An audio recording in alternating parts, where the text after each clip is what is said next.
Welcome back to Jedi Jive, everyone. My name is Mike, and today I kind of wanted to talk about some of the theories and questions I was left with regarding Mandalorian Season 2. Now that we've all seen Mandalorian Season 1, I wanted to wait until everybody had seen it, which I think most people have by now. I just wanted to kind of touch on some of these thoughts. They're going to get chewed apart in the months to come by everyone online, and I just wanted to put in my 2 cents and make sure that I kind of got it down. First thought I had was, I don't know if anyone else noticed in the season finale, when we finally see the end of Din Djarin's flashback from when he was rescued by Death Watch, it really looks like the rooftops in the town he's from match the rooftops that we see on Naboo in the prequels.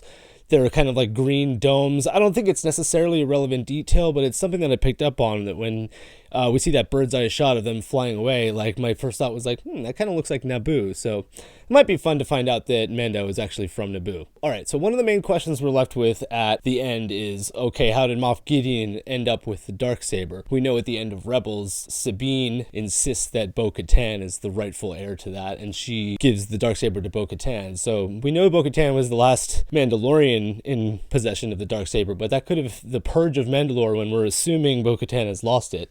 Whether or not she's alive or not is the main question.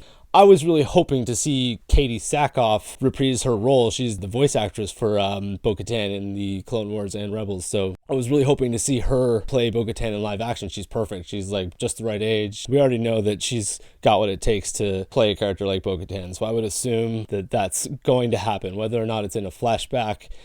So if BO KATAN is dead, we'll definitely see her in a flashback, because we already know flashbacks are something they're doing in this show. We've seen it in 3 episodes in just this one season, and it was a main storytelling point about his past. So we've already seen it. I would expect to see it again. So if BO KATAN is dead, we're going to see her in a flashback. She'll be played by Katie Sackhoff. If she's alive, which I'm hoping, because then we'll get to see BO KATAN more, which is what I was hoping for, she'll still be played by Katie Sackhoff. Anyway, some people had questioned whether or not the Armorer was supposed to be BO KATAN, and I'm saying that's a hard no, because she's voiced by Emily Swallow, who's awesome. So this Armorer character, I'm hoping, is just a brand new, awesome Mandalorian character that we're going to see more of, and she's going to kick butt. So she really, her ripping up the stormtroopers in the finale was awesome, so we want to see more of her. GREEF KARGA will go back to being shady. I wrote that as a question. In episode 7, when we see GREEF KARGA get force healed by Yoda, he immediately has a change of heart. It was kind of predictable that that was going to happen, but that was a nice thing to see, that Baby Yoda not only healed GREEF KARGA physically, but he healed him psychologically, and that GREEF KARGA decided to do the right thing. He had more of a moral compass after interacting with Baby Yoda. So that seemed like GREEF KARGA came to the good side, and we were going to get the team up of Greef and Cara Dune and Mando in season 2, but I would not write off the possibility of GREEF KARGA still being a shady guy, and that there's a likelihood of him switching back to just being, just for himself in season 2. And I kind of like him in that role. I don't think necessarily he's physically badass as much as Cara Dune, where you're you definitely want her on your team. Obviously, GREEF KARGA played a role in defending that bar that they were stuck in on Navarro in the finale. But he can hold his own. But I have a feeling he's going to go back to being shady. Also, in the light of BO KATAN being played by Katie Sackhoff, there's a question of, are we going to get Sabine Wren in this at any point? And then maybe perhaps having Tia Sircar, who voices her in Rebels, being the actress. I think it's entirely possible. She also has a great look. I don't know how much live action experience she has, if that would necessarily work as well as Katie Sackhoff, we know has the physical capabilities to play a character like that. So, and then also that raises the question of Ahsoka and Ezra and other characters that we know that are supposed to be alive during this time. But in light of recent rumors that we're going to be getting a sequel series, animated series to Rebels, which I really hope, that it's going to be everyone's favorite, I think that they're going to keep characters like Sabine, Ahsoka, and Ezra more in that animated universe, and then we're not going to see much of that in this. I really hope we do. It would be awesome. I'm going to take it if they give it to us, but I'm going to assume that that's going to stay in the animated realm, and that I might expect to hear maybe Sabine's name or mention of somebody Wren or something along those lines, but I don't necessarily think we're going to get her in the flesh. But hey, they gave us the Darksaber in season 1, so I am not going to act like anything is off the table here. Another thought I had was Moff Gideon. Is he just an Imperial that, has the Darksaber because it's spoils of war, or is Moff Gideon actually ex-Mandalorian? Did he come from Mandalore? Was he in Death Watch and maybe even was the guy that rescued Mando. I don't think that that's likely, but is that guy that puts his hand out and rescues the kid?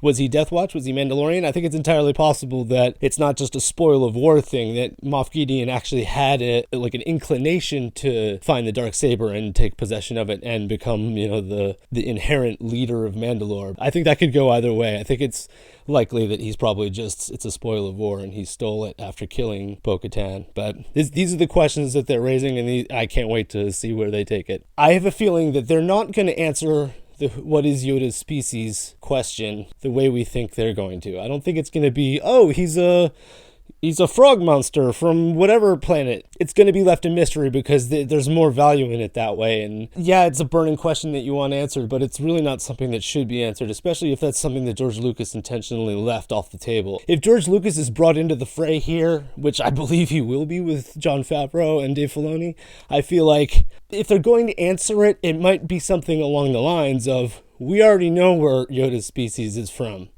They're from Dagobah. It could have been right under our noses all along, and we never even noticed it. I've always had that thought in my head, and I never really cared too much about it until now. We have this Baby Yoda character who is yet unnamed, but one of these questions is, where is Baby Yoda species from? Where are Yoda's species from? We've only heard of 3 of them ever. They're supposed to be very rare, but Empire Strikes Back, Obi-Wan Kenobi comes to Luke on Hoth and says, "You will go to the Dagobah system, train with Yoda." And the end of Revenge of the Sith, Yoda self-exiles himself specifically on Dagobah. And, you could just write that off as, he's trying to go somewhere where no one will ever find him. Like, no one is ever going to go intentionally land on Dagobah. It doesn't have it's just all swamp. Like, there's nowhere to land your X-Wing there and not crash it, right? We learned that. Yoda might actually be where they're from, and it's just a secret place. And I don't think that there's any reason to think that that's not a possibility, but I really don't think they're going to answer that question. I don't think we're going to know where Yoda's species is from at the end of this show when everything concludes. I think we might, if they do, it'll just be, yeah, they were from Dagobah. We knew it all along. The mystery character at the end of episode 5, that's one thing that was never answered. It really came down to looking like it was going to be something Boba Fett related, if not Boba Fett himself, because I thought the most likely was that it was going to be Moff Gideon. We hadn't met him yet. And the way when Moff Gideon walked in episode 7, it didn't sound anything like what we didn't hear him make that same spur sound that Boba Fett makes. The boots were different. At this point, it looked like, okay, well, maybe that was Boba Fett. I don't think it's going to be Boba Fett. I think that they made it pretty clear that maybe that they had an intention to do a Boba Fett show originally, and some of the assets and whatnot from that evolved into this show along the lines, but I think it's more likely that that's going to be Aelin Vel, who's Fett's daughter. I'm not sure how they'll explain that away, but I think it's likely that it is a girl, because we've seen in this Funko Pop grouping of toys that there's a character called a Covert Mandalorian, which is assumedly that mystery character from episode 5, and it looks like that character is female. It has a similar gun and look to Boba Fett, but it's not Boba Fett. So I think in all likelihood we might just find out that that's Boba Fett's daughter, and that something like that exists. I mean, that's maybe something they'll want to go into, but that's something that they didn't answer and they left it a mystery. So I don't know if we're going to...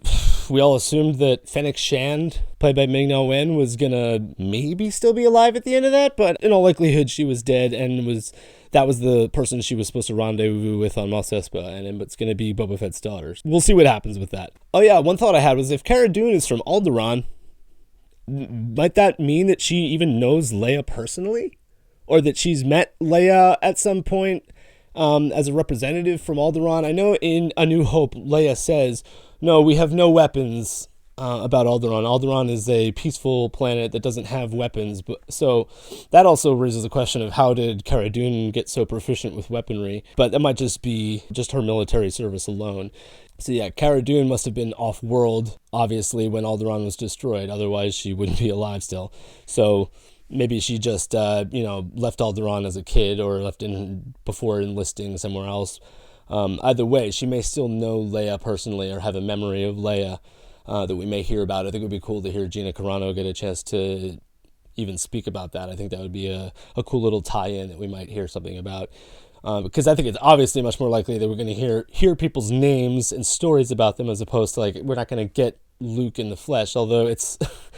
the idea that they need to go find where Baby Yoda is from, and Luke is like technically like the most well-known living Jedi in the galaxy at this point, technically the only Jedi, like it's almost inescapable to think that that's the idea of Luke needs to be brought into the fray at some point. So we'll see what happens, but I'm hoping Cara Dune does have a memory of Leia. I think that would be fun. Let's see. We have an end goal now, potentially, of Din Djarin himself being the rightful owner to that Darksaber in a way. We know he was rescued by Death Watch, but it's like, so was he associated with Vizsla clan? We know that that character Paz Vizsla, I think it was, from episode 1 and 3. Tar Vizsla is the creator of the Darksaber, so at the end of the day, like, a true Mandalorian with the name Vizsla may actually have rightful heirship to the Darksaber. It's definitely something that is a possibility now, that Mandalorian Din Djarin himself may actually end up with the Darksaber at the end, because although he's a foundling, he's a Mandalorian through and through, which also brought up the question of why has he not been able to take his helmet off. Meanwhile, we've seen characters like Sabine, Wren, and the Vizsla clan, and pretty much any Mandalorian in the Clone Wars and Rebels, they've all taken their helmets off. So I think Dave Filoni and Jon Favreau know what they're doing, and they're going to provide an answer for this at some point, because for me, that doesn't necessarily jive at the moment of where did this, like the fish character played by Horatio Sands in episode 1 was like, is it true that you guys never take your helmet off?